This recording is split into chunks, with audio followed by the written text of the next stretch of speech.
Timbalan Ketua Pengarah Kesihatan. Dan saya mula, Kementerian Kesihatan Malaysia ingin memaklumkan bahawa terdapat 91 kes yang telah pulih dan dibenarkan discharge pada hari ini. Iaitu jumlah discharge terbesar kalau setakat ini. Ini menjadikan jumlah cumulative case yang telah pulih sepenuhnya dari COVID-19 dan telah discharge pada ward adalah sebanyak 479 kes, iaitu dengan kadar 18.2% daripada jumlah keseluruhan kes. Sehingga 30 Mac 2020 jam 12 tengah hari terdapat 156 kes baru yang telah dilaporkan. Ini menjadikan jumlah kes positif COVID-19 di Malaysia adalah sebanyak 2,626 kes. Sehingga kini, seramai 94 kes positif COVID-19 sedang dirawat di unit rawatan rapi ICU. Daripada jumlah tersebut, 62 kes memerlukan bantuan pernafasan.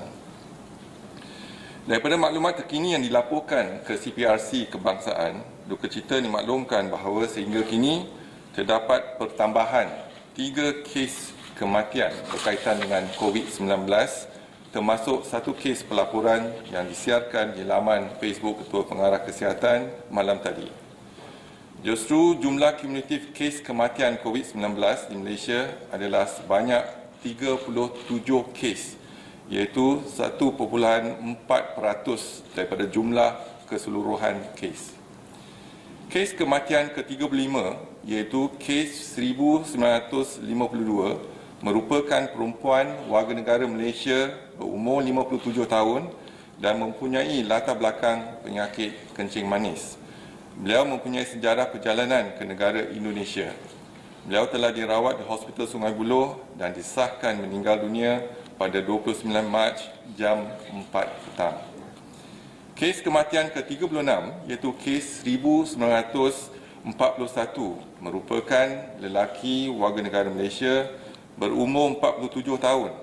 Beliau telah dirawat di Hospital Umum Sarawak pada 23 Mac 2020 dan disahkan meninggal dunia pada 30 Mac 2020 jam 8.10 pagi.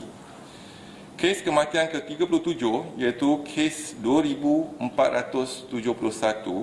merupakan perempuan warga negara Malaysia berumur 46 tahun dan mempunyai latar belakang penyakit darah tinggi dan penyakit autoimun.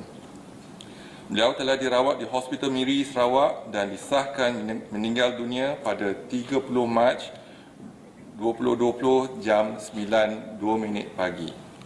Kementerian Kesihatan Malaysia mengucapkan takziah kepada semua ahli keluarga mereka.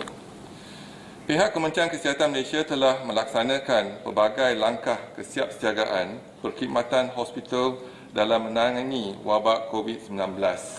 Sejak Februari 2020, iaitu sebelum kerajaan menguatkuasakan Perintah Kawalan Pergerakan pada 18 Mac 2020, Kementerian Kesihatan Malaysia telah pun mengenal pasti sebanyak 57 hospital saringan dan 26 hospital yang menyediakan rawatan COVID-19.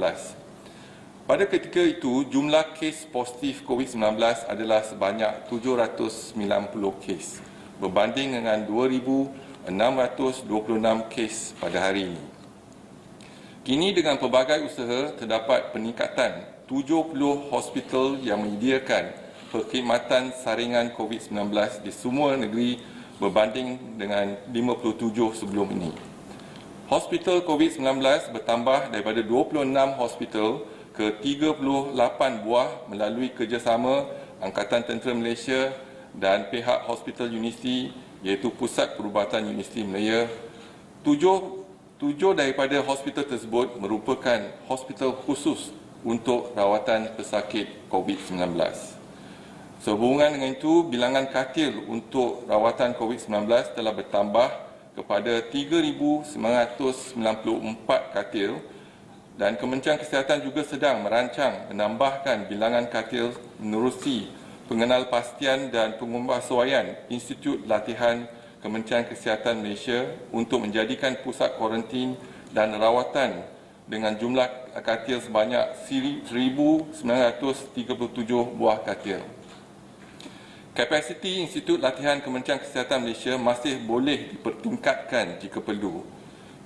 Fasiliti lain juga turut dikenal pasti, misalnya Malaysian Agro Exposition Park Sedang iaitu MAIPS berupaya menyediakan 600 katil. Mengambil kira situasi semasa Kementerian Kesihatan ingin menasihatkan orang ramai agar mengamalkan nasihat-nasihat kesihatan yang telah diberikan oleh pihak Kementerian Kesihatan Malaysia. Semua lapisan rakyat Malaysia boleh memainkan peranan dalam menerangi penularan jangkitan COVID-19 di Malaysia. Bagi individu yang telah diarahkan untuk menjalani home surveillance, pastikan anda mematuhi tata cara perintah pengawasan dan pemerhatian di rumah yang telah ditetapkan. Untuk makluman, perintah pengawasan dan pemerhatian di rumah ini merupakan arahan yang termaktub dalam Akta Pencegahan dan Pengawalan Penyakit Jangkit 1988 iaitu Akta 342. Kementerian Kesihatan ingin menasihatkan individu yang mempunyai sejarah perjalanan ke luar negara, anda perlu mengasingkan diri anda daripada bergaul rapat dengan ahli keluarga atau orang yang tinggal serumah dengan anda selama 14 hari 24 jam sehari. Dalam tempoh ini, anda dinasihatkan untuk mengambil langkah-langkah pencegahan seperti amalan kebersihan diri yang baik, kerap mencuci tangan dan social distancing ataupun penjarakan yang selamat sekurang-kurangnya 1 meter dari orang lain. Dalam tempoh 14 hari, anda juga diminta memantau diri untuk sebarang gejala seperti demam, batuk, sesama, sakit tekak ataupun sesak nafas. Sekiranya anda mengalami mana-mana gejala tersebut, segera buat panggilan ke fasilitis Kementerian Kesihatan yang terdekat dan memaklumkan status anda kepada petugas kesihatan di fasilitis kesihatan tersebut. Senarai nombor telefon fasilitis kesihatan boleh didapati di laman sesawang Kementerian Kesihatan Malaysia. Sekian, terima kasih. Kalau ada apa-apa soalan. Setakat ini berapa ramai yang dicapai pada kluster Bintang yang boleh ditemui? Kalau kluster Sri Petaling, kalau kita lihat saringan hari ini, setakat ini kita telah melaksanakan 18,271 saringan, ya. Dan yang sampel yang telah diambil untuk jemaah tabligh ini ialah 14,111 sampel telah pun diambil, dan yang positif ialah 1,290, negatif ialah 8,083 dan pending iaitu 4,738. Ada NGO mungkin mereka tak dapat peluang untuk disediakan makanan kepada masyarakat. So minta dia buka guideline kita telah bincang dengan pihak Majlis Keselamatan Negara. Jadi mereka akan bertumpu dengan jawatan kuasa yang akan mengawal selia cara memberikan makanan kepada mereka yang diperlukan. Jadi mungkin kita susuli dengan Majlis Keselamatan Negara. Dato' boleh guna sikit ini background 91 kes yang telah pulih tadi.